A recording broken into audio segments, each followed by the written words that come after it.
Thanks so much, Alex. I really appreciate it. I really appreciate everybody who's here with us today. My name is Cole Stevens, and I'm the Vice President of Bridgemakers. I'm a very recent graduate as well. Last year, 2020, crazy year to graduate in.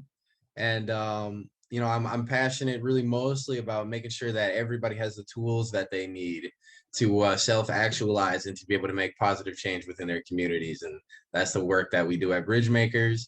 And so education is obviously a natural focus for us. So very happy to be here. I'm gonna pass it to Rahma. Hi everyone, my name is Rahma. I'm a senior at South High School currently, and I'm going to be graduating in a few weeks, so yay. I love working with Bridgemakers and helping marginalized youth like myself, and I wanted to help facilitate this meeting because I want to make school enjoyable. Students should enjoy going to school, and school should be fun and shouldn't be a drag on students. So I'm really hopeful to be able to help facilitate this conversation. I'll pass it to Mario. I'm Marlo, and I'm 16. I go to Richfield. I'm a sophomore. I'm passionate about helping others and giving them the resources they need in life. For example, just stuff like, I don't know, learning how to, get credit or started.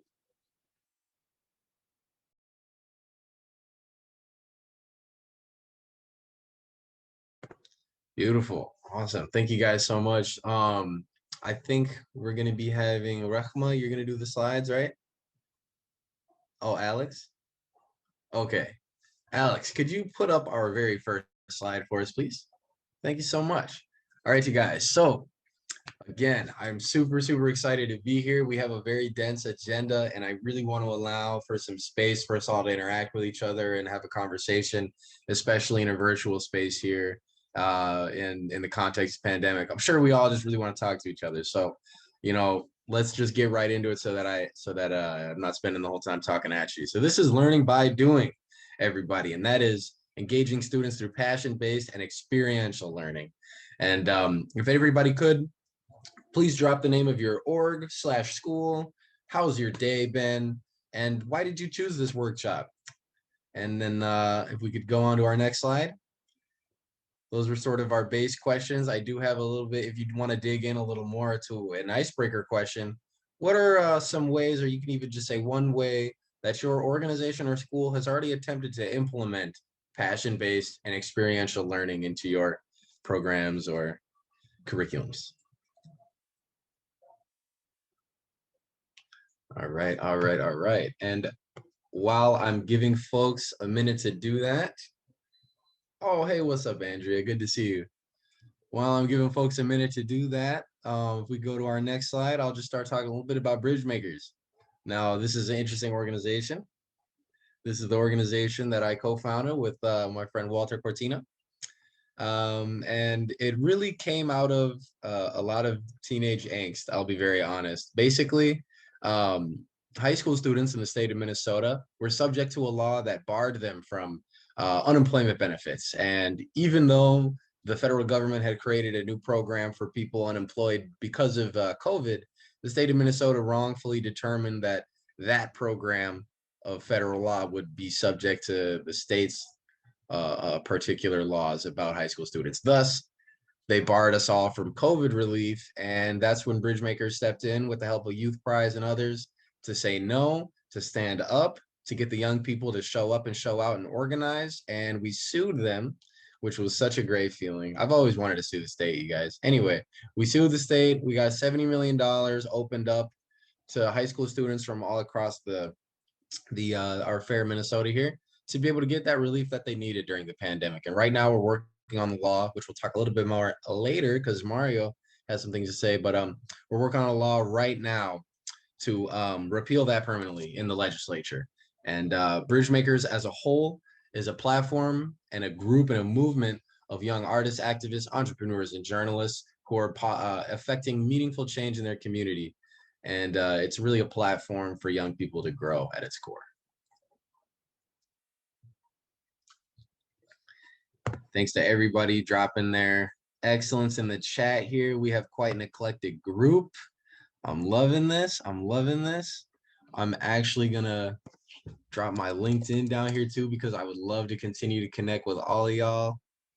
I just love to hear what folks are doing and what they got going on. So yeah, connect with me. Connect with me. All right. If we can move on to the next slide, please. Thank you so much. So you guys, we have two basic goals for this workshop.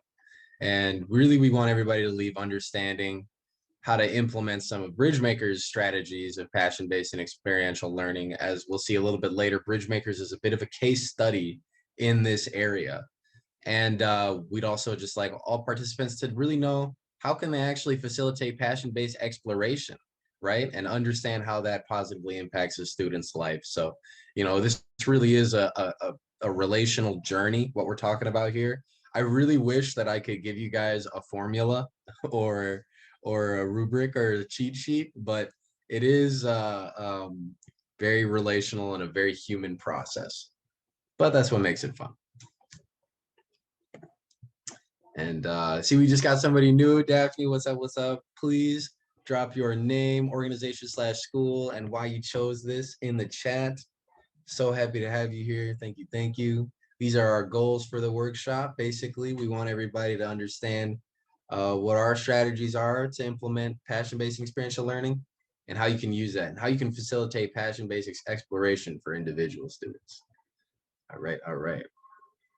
Gonna take a sip of coffee and move to the next one. So these are kind of broad things when you just look at it at face value. What do we mean by passion-based and experiential learning, right? Well, experiential, when we say this, we're talking about real world and real time experiences, especially those that engage multiple senses or fully sensory engagement. So what I mean by that is you're fully immersed in an experience. You're in a space talking with people and, you know, using your mind and body at the same time to solve problems and to communicate with people. And here's I'll drop the link to these in chat a little bit later too. We'll have all our sources, but a little bit about sensory learning theory right there. That is from I believe Oxford something. It's like their research division. I'm forgetting right now. It's slipping my mind, but it's a great, really concise, just 3-page thing. Talks about sensory learning theory and some other great teacher resources. And then passion-based, what do we mean by that? Students are pursuing what they're intrinsically drawn to or interested in, right? So we all wake up for some reason. We all got that drive inside of us for some reason. And it's the same with students, whether or not they've quite found that or not, we all have that drive in us. And there's really a journey called self-actualization of coming to find out what that is and then living in that purpose every day. And that's what we're talking about when we're talking about passion-based. We're talking about finding the students' individual drive and passion for them to move in. So thank y'all. Thank y'all. We can move to the next one. So what are the benefits of actually doing this? And I swear you guys, I won't just be talking at you this whole time. We'll be having a conversation soon here, but I'd like to talk a little bit about what are the actual benefits of this. And this is sort of a very technical thing. I'm going to talk more in a human way about these things too, as Bridgemakers is a bit of a case study, but Benjamin Bloom's domains of learning, right? We have 3 here, and we're really mostly engaging one of these in the typical school pedagogy, right? And that's the cognitive one, but really we have the psychomotor, the hand skills, your body, right? We have the head knowledge and the understanding of things. And then we also have this which is also sometimes called social emotional learning, the affective, right? The heart, the attitudes, these sorts of things. And so by focusing on passion and experiences, with passion, we are getting at that affective section, the heart, okay? With experiences, we're getting to that psychomotor part right there as well. And these two things complement your cognitive head understanding of the way the world works, because like the study that was linked before here, it finds that engaging multiple senses and being in real experiences with real consequences, that's how your brain remembers much better. And that's how you can wrap your head around concepts much better, by getting your hands dirty. So learning experiences centered around intrinsic individual interests are also better retained.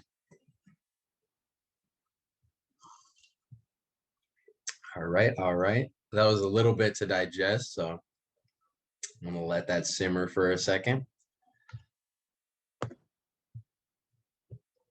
And I just wanted to say too, I'm just really happy to see all the educators and fellow learners that we have in our chat here.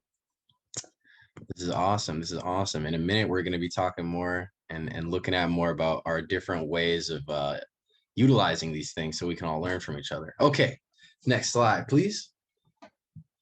Thank you, thank you, thank you. So, how do we actually know what a student is passionate about, right?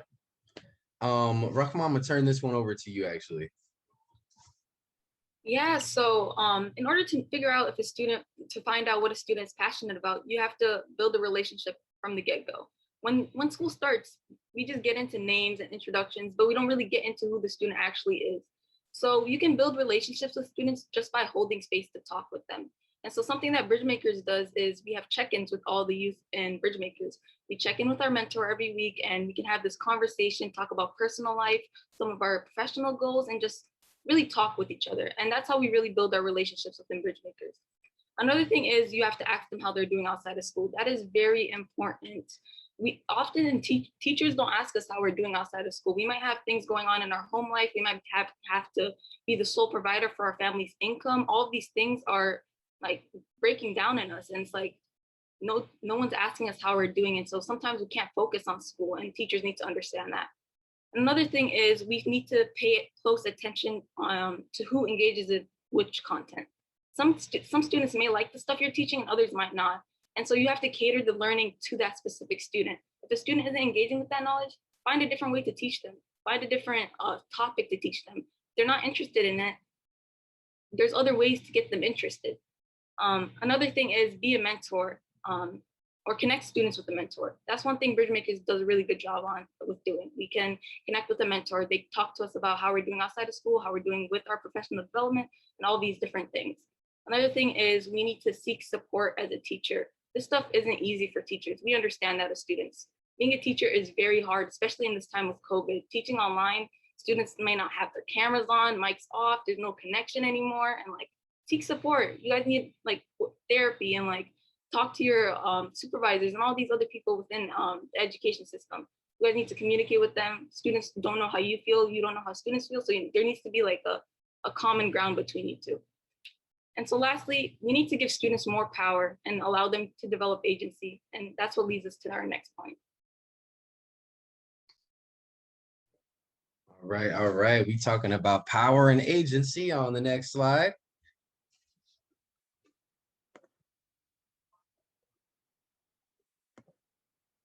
So everybody, I'm gonna give a little bit of context for this as well, but power and agency, right? We all want young people to have the agency to go seek what they want to learn in the first place. And I know that. And I've spoken to a lot of educators, and all my teachers I've had over the years, I've had this conversation with. And, you know, we've heard a lot that that's really hard to do, because what our current school paradigm is doing is really kind of holding students' hands through a series of box checking. And that doesn't develop agency. And that's in a lot of ways. There's a lot of innovative schools out there, and there's a lot of innovative individual teachers who are trying to break that narrative. But it's a very, very difficult thing to break when really at the core the system has incentivized us to just check boxes. And so I want to go and get some answers to this. Have you guys ran into any roadblocks in trying to give students more power? And there should be, I'm actually not 100% how the Zoom polls work. There we go. Look at that. All right, all right. So yeah, guys, go ahead and throw that in. We got a wide range of options. And if there's also, you're not seeing the option up here that you want to answer, say yes, other, and you can go ahead and type it in chat. Also, for a second, while we're doing this, I would love to just sort of, I want to highlight some of the things people have already said in chat. We asked this question, how have you guys already been implementing this? I want to go over a couple of these answers here. So one thing that I'm seeing, shout out to Mankato. I see we got the work-based learning program up in here. Shout out to you guys. Great to see y'all. And we are hearing from them that really the way that this plays out there is giving Excuse me, y'all.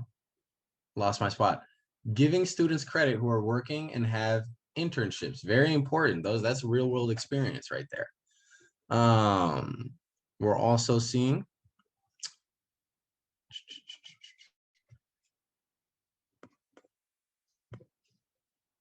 oh nice. Excuse me, guys. I'm so sorry. I just there's gems being dropped in here and I'm just getting into it.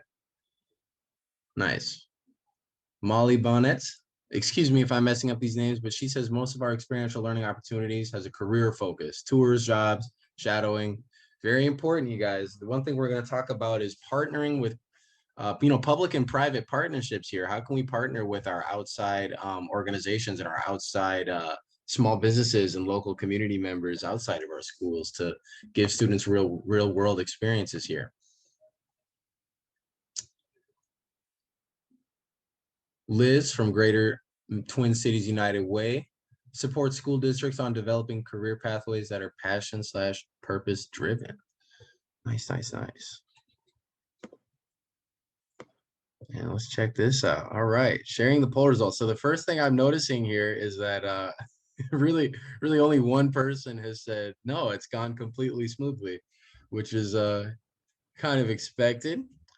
Somebody saying, yeah, they don't really seem passionate about anything. Somebody saying, yeah, they just seem confused. Nobody said that they only want to do something that might seem insignificant. And then let's look at these others here. Let's look at these others. District pushback. Yep. One thing that we've noticed is that really fundamentally at the district level, again, our funding model in the state of Minnesota incentivizes box checking. That's what it incentivizes. We're paid to put kids in seats. They like having options in agency, but still need some gradual release type guidance. Yeah, definitely. Co-teaching with a wonderful person who is very structured. Okay. That makes total sense. Some people, it's really hard to allow that sort of just, the process of self-actualization and relationship building, it's a messy process. So it can be something that's difficult to get used to. Joe, I work for an organization called Grapevine, a place where learners from different types of schools inspire and motivate each other to work on meaningful projects for a cause they stand up for or someone that they care about. That's awesome. That is awesome. That reminds me of what we do at Bridgemakers as well, too, of just inspiring students to work on different initiatives that they're really passionate about. And so might be potential partnership there, Joe. We should talk. All right. So okay, awesome. Let's hop on to the next slide real quick. So understanding that it's hard to give students agency in a system where that messy process isn't really incentivized and in a lot of cases disincentivized, there is a way for us to really do this, and it's really relational and it's really sort of a constant process. And so is believe, listen, learn, lead. So we had to believe that we have something to learn from our learners, right? From our students. So that students are the teachers as well. And in believing that, we listen to them, right? If you see down the figure 8, we listen to our learners. Now we have to check our understanding and action with our learners. What this really means is, okay, so let me take it to the first one with believe, right? Okay, so we have something to learn from our learners. So we're going to engage them. We're going to talk to them, right? When we go down, we then listen to them. They're telling us what they want, what they need, what they're interested in, right? And then with checking our understanding and action, this means that we're going, okay, is this right, you guys? We heard this. We heard that you want to do, this field trip or whatever. And when we're checking our action, we're saying, okay, we can implement it this way. Is this what you guys had in mind? And then when we come back, we do the full loop around the figure 8, and that's when the process of listening starts again. So you're basically listening, implementing, and then checking back in, making sure that implementation was on point. And the cycle continues in a process of co-creation and co-building the learning space. At Bridgemakers, we always like to emphasize two-way mentoring relationships. That means that the mentor and the mentee, or the student and the teacher, are both learning from each other. And it's true for every relationship. Next slide.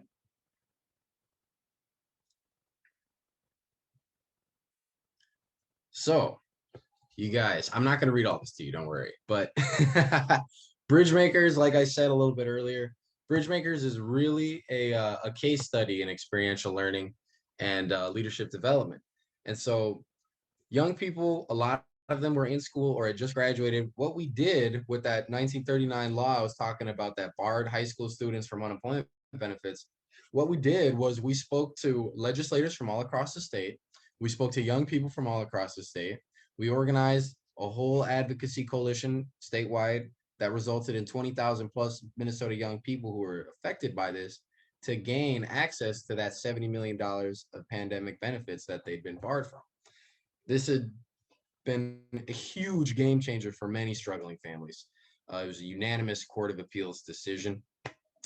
We've met with Attorney General, Minnesota House, Minnesota Senate leaders, so many of the some people from the U.S. congressional delegation. You know, we've been in the media. We've recruited 11 young bridge makers, our youth ambassadors, to help us with this work. Mario's going to be number 12. Excited for that. And we've also written and produced series that have gotten the attention of TPT and others. And this is all giving young people a chance to really do something, to really get their hands dirty, to be artists, activists, entrepreneurs, journalists, to affect change in their community. And the organization has raised, by young people did this, raised $350,000 to date with these activities. And of course, as we're here right now, we've been contracted by the Bush Foundation to work with the lovely Education Evolving in this Student-Centered Learning for Equity conference. And so this is really a testament to what you can do with mentorship and experiential learning and really doing things that students are passionate about. I graduated high school right before this happened, and it's been about a year now since I've been with Bridgemakers and we've done all this. I really, really, really do think I've learned more in that 1 year than I did in the past 4. Next slide, please. So I'll be honest, actually, you guys, we can get into this a little bit later. I really just want to hear from Mario right now. I think I've been talking at y'all for a while. So Mario, would you like to take it away? Or could you please go to the next slide, Alex, and we'll come back to this one. And then Mario, could you please take it away for us, my friend? Why is passion-based and experiential learning important, and where and how have you used it? To me, it's important because I feel like school doesn't really, teach us about like stuff we're gonna need when we graduate, besides having a diploma, which we all could get. But I think it's important, I think it's important because obviously kids are gonna, one day they're gonna grow up and they're gonna realize and need like real world stuff like I said in the beginning, like credit. Right now school's not teaching kids how to get that, or just like stuff in general. If kids want to be entrepreneurs, school, there's no classes for school for that, besides like graphic design, which kids can self-teach. One way I learned about entrepreneurship was definitely not through school. I kind of self-taught and just searched up and kind of just read and read. Besides that, well, yeah, I have the way I used it in real world experiences is by like getting connections and actually going out there and finding the resources myself. Like for jobs, I had to like speak up and ask around and stuff, and obviously apply and stuff like that. But yeah, that's how I kind of learned about like what I, know today, and something schools should be teaching, because the kids are gonna obviously need it one day, and they need to learn about it before, not after. Thank you so much, Mario. And I just want to say, folks, this man is way, way, way too humble, because actually he just recently took that drive and that initiative to come to our executive director, Walter Cortina. He came right to him and he said, bro, I want to work with y'all. Let me get involved.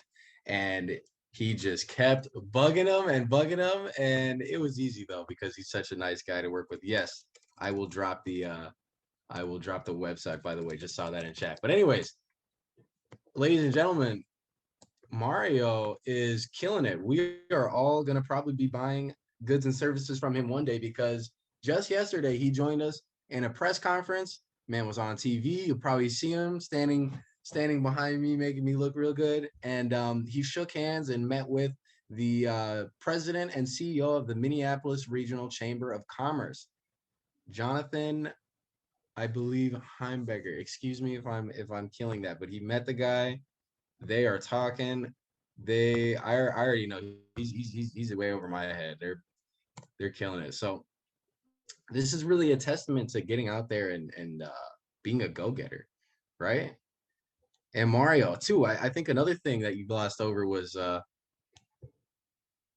yeah, no, I think that's it. I definitely like messed up his name, but It's wine again, something like that.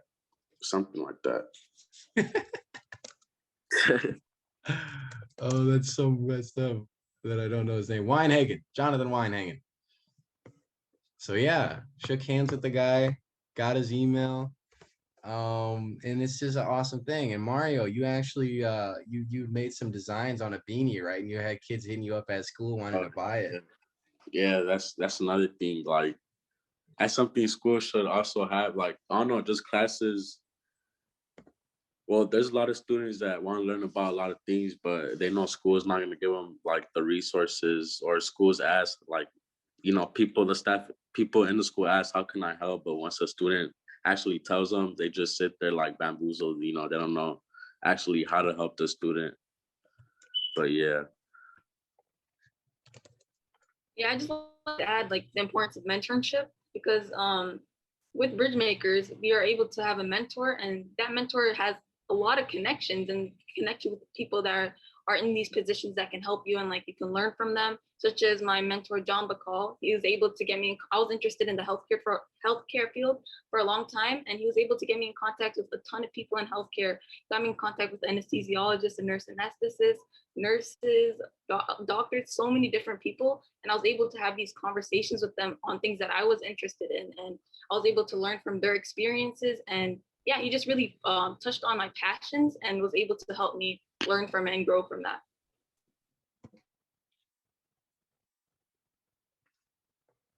Beautiful, beautiful. You guys, I'm gonna go off the script a little bit here, because I really want I just want to talk with you guys. So I want to open it up right now for any questions about what Bridgemakers does to implement these sorts of things, or just questions that you have for the incredible students we have with us here, or really anything in between.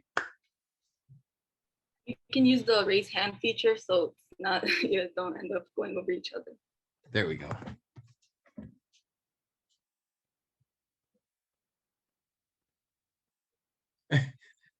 Or yeah, you Andrea, sorry. Andrea, we'll keep it between us that we forgot his name. We won't say that. Yes, Kristen, go ahead.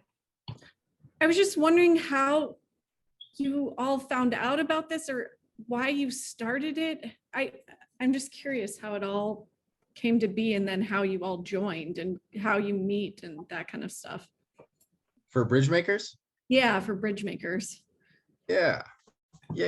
So the history of Bridgemakers it's a funny thing. Like I said, it kind of came out of teenage angst. I'll be honest. It came out of an issue. It came out of the problem was that young people were being discriminated against as workers. Their employers were paying into this unemployment insurance system for them on their behalf, and that insurance they couldn't take out of it. So basically their labor was subsidizing other workers' unemployment benefits. You look at it, every way you slice it, every way you dice it, it's wrong. And so I found out about it because I got hit with that letter from the Department of Deed. That was how I found out about it. Not fun at all. Actually, they'd mistakenly paid me, and then I used it to pay the bills. And then they were like, "Yo, can we have all that back?" Actually, they didn't say "can we." They said, "Give us that money." And so that was how I found out about it. Rahma, similar situation. You had also gotten messed over by the state, and Yeah, I was also, the way I got involved with Bridgemakers was I just saw that they're a part of the Minnesota Civic Spring Project. We were originally called MN Young Champions, but we're not called Bridgemakers. We're doing some rebranding. And so yeah, I just came across that and I was like, hey, I was unemployed and I didn't even bother applying because I was like, there's no point. They're just gonna deny me. There's no reason to apply. There's not all these things. And I was like, this sucks. All these students are don't have this money to pay their bills. A lot of us are primary breadwinners, secondary breadwinners. We have to pay bills. We have all these things that we have to do. And yeah, so this issue I just got super interested and I reached out to John Bacall and he's my mentor now. And he was just able to get me involved and was like, this is what we're doing, just get involved. And to answer the second part on how we meet online most of the time because we started in the pandemic, so that was really our only option. But we're starting to meet in person, and it's been great. Yeah, Cole, do you want to add anything? yeah, no, it's been super fun meeting in person. It's awesome that we've been able to grow to this point because we're planning on getting an office space and having a creative space for young people to come and make things and do music and visual art and those sorts of things and to throw events. But basically how it got started was we got the momentum with like the Civic Spring Grant and started doing advocacy around the UI thing. And then we said, well, hold on, there's still a fundamental problem here that young people don't have a platform to become experienced leaders in their democracy, their society, and their economy, at least where we were. And so we said, hey, we can make an organization out of this, right? And we did. And we started fundraising. And so far, here we are. It's a great journey. I'm excited. I hope that one day we're all together at some awesome dinner party talking about how to change the world. Thanks for the question, Kristen. Thank you. Andrea, what's up? What's up? How you doing? Hey, I thought maybe you'd want to share a little bit about what you're up to next. Where is Bridgemakers headed? What's your next platform? Totally. So Bridgemakers is working on a few things. One of those is going to be, again, like I said, education is a natural focus area for us with youth power and leadership and all that. And actually, you're kind of a genius because I can see how this makes sense. We'll be working with World Savvy to do some of this stuff. So that's nice. And so anyway, of those things we'll be working on education with, again, I spoke a little bit about how at the district level, and really the leadership level, we are disincentivized to do what our students really need. We're really incentivized to put them in seats and check boxes. And it doesn't make any sense to me that really well-meaning teachers are getting pushback for doing the right thing.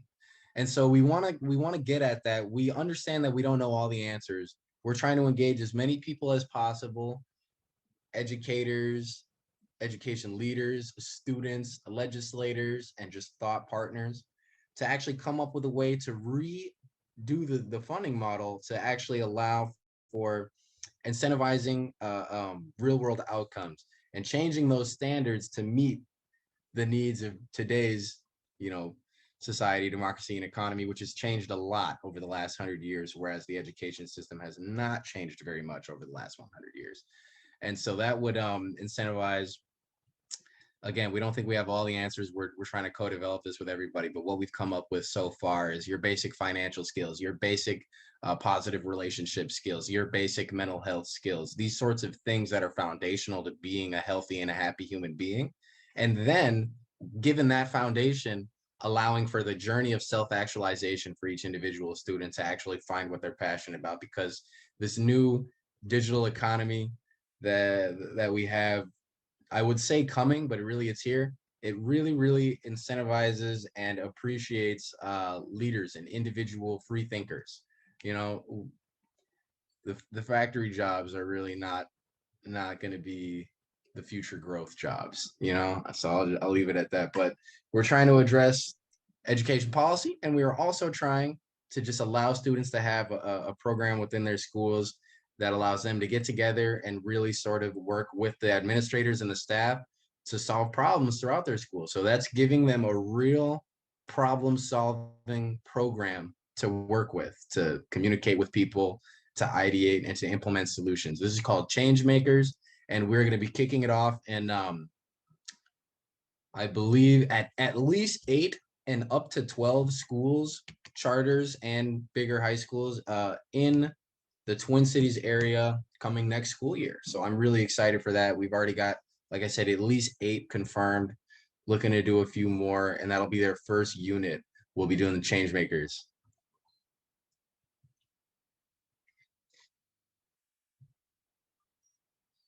Thanks for the questions, you guys. Thank you. Thank you.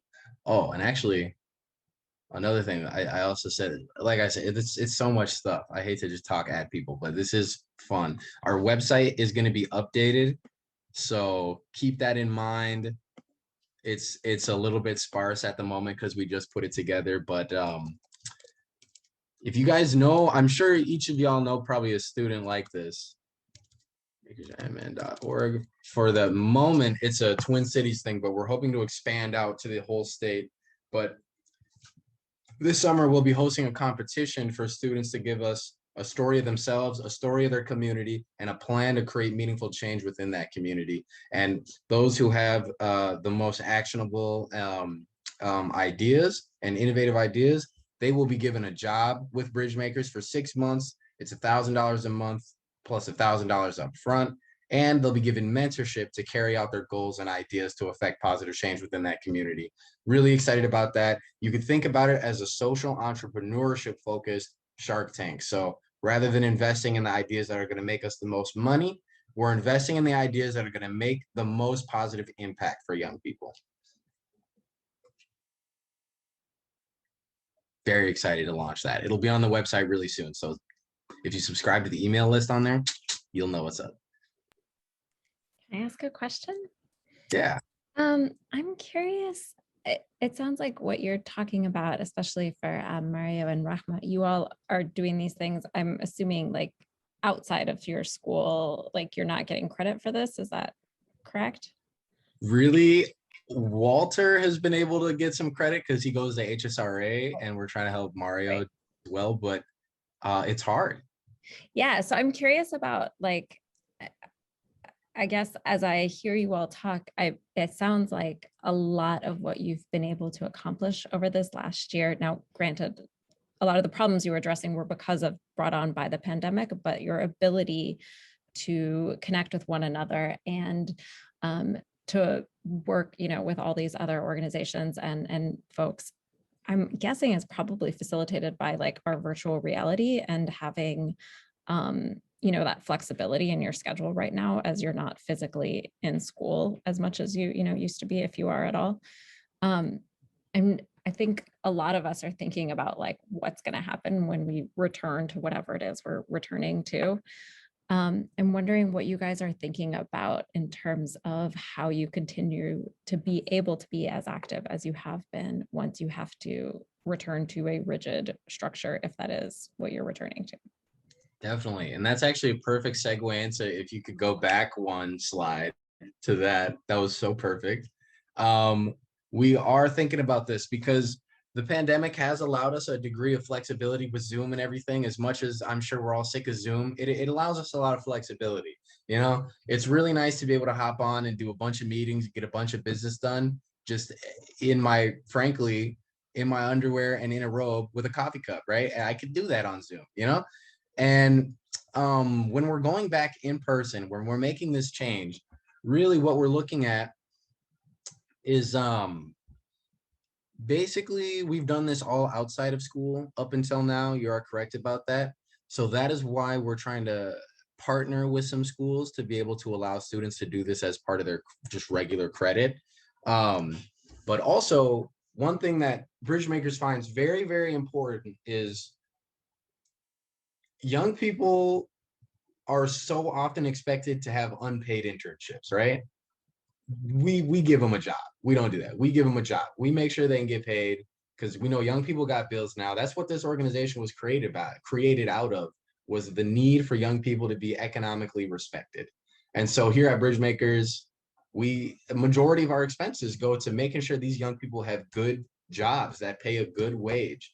And so by doing that, time that students would spend at the coffee shop or at the burger joint or at the local mall, they're allowed to come here and make the same amount of money or more finding their passions. And so that's a big part of it. That's a big, big part of it. But we do want to be able to integrate with schools more. So that was as it relates to structure, that's what it is. But also kind of the way that we're like infiltrating, you know what I mean? Is by really, it's these things: organizing, public speaking, artistry, and journalism. These are basically the topics and the methods of action that have been most effective in allowing us to actually partner with schools and partner with other organizations, because these are things that everybody needs to understand and needs to know, and they're things that currently our school system isn't doing a good job of providing, the resources to do so. There's that, and there's examples of how we've done this already. I'm not going to read it out to you guys, but yeah. Yeah, just to add on to that, I feel like for a lot of students, including myself, this pandemic has like made school easier on us, like given the schedule, to be able to be flexible and be able to do all these different projects. It's been so much better for me. And I'm really hopeful that for some schools can at least keep this an option for some students, because I know a lot of students have to work. They were able to maintain a full-time job, still get good grades, and do all this during the pandemic, primarily because our school is online.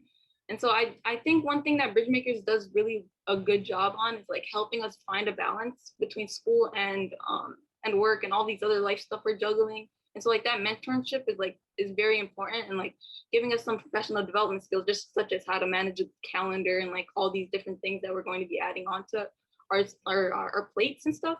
So I just think that Bridgemakers and other organizations can do something similar, whereas like help students find a balance between school, work, life, and all these other things that they have to balance.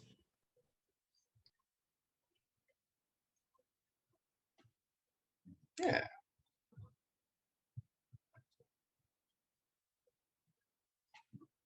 Any other questions, or even if you guys just have comments, I'd love to just hear from y'all. We're pretty much at the point in this where we just want to talk to folks now.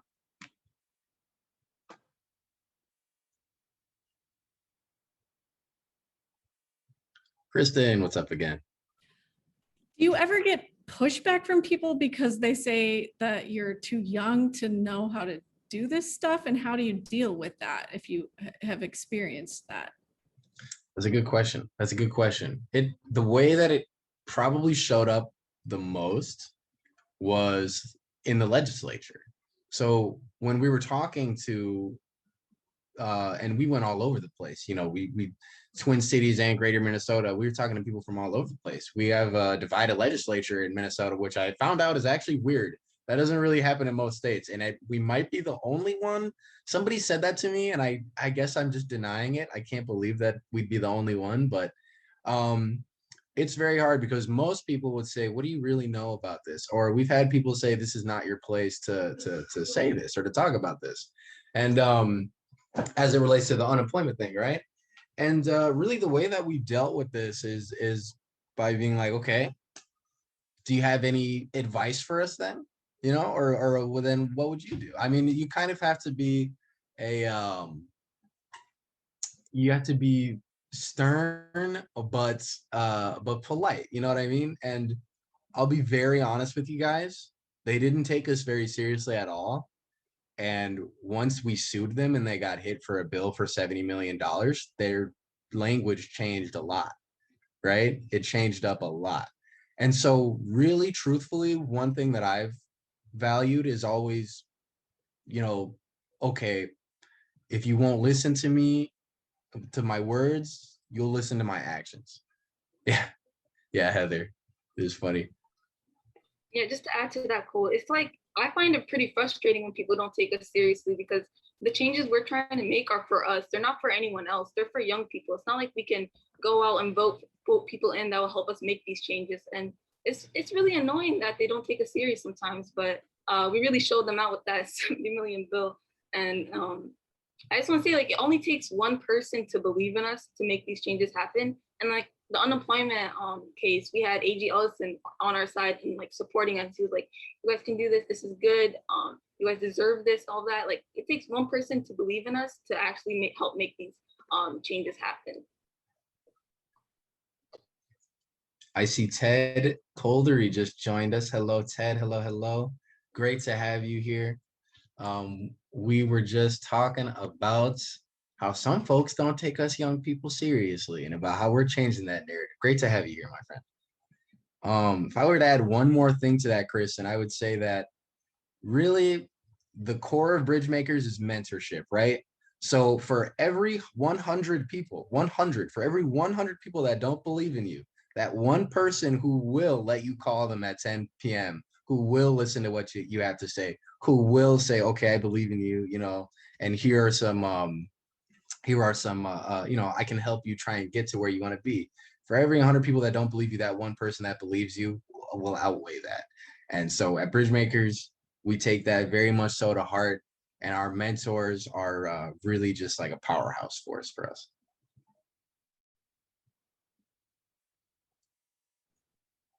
Thank you.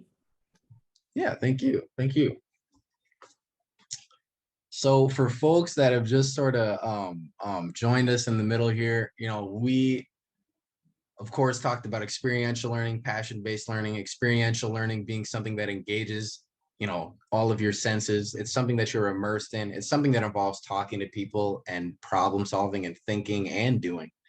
Passion-based is getting at those things that intrinsically wake us up in the morning, get us ready to go do what it is we got to do, what we want to do, finding our passion, self-actualizing, being a part of that journey, facilitating that journey as educators.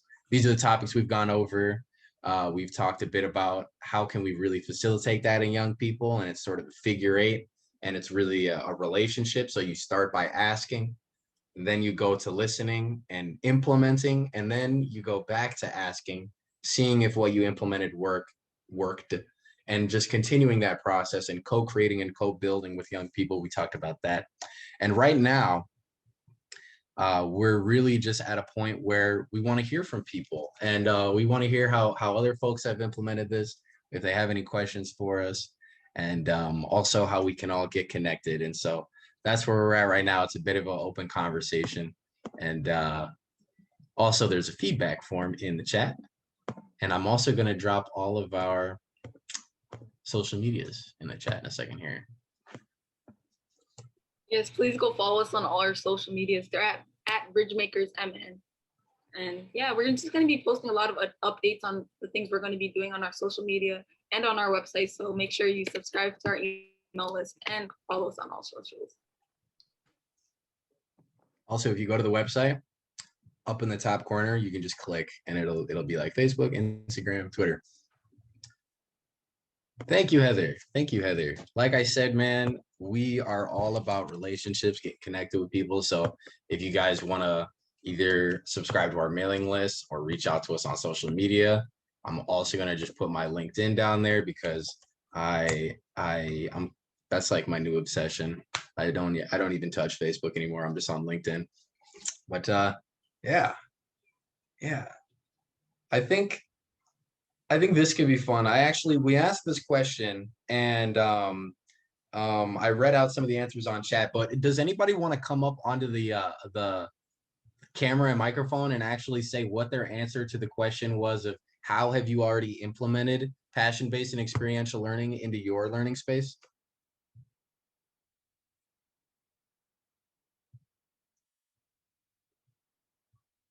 And you can use the hand raising function if you'd like, or you could just unmute. And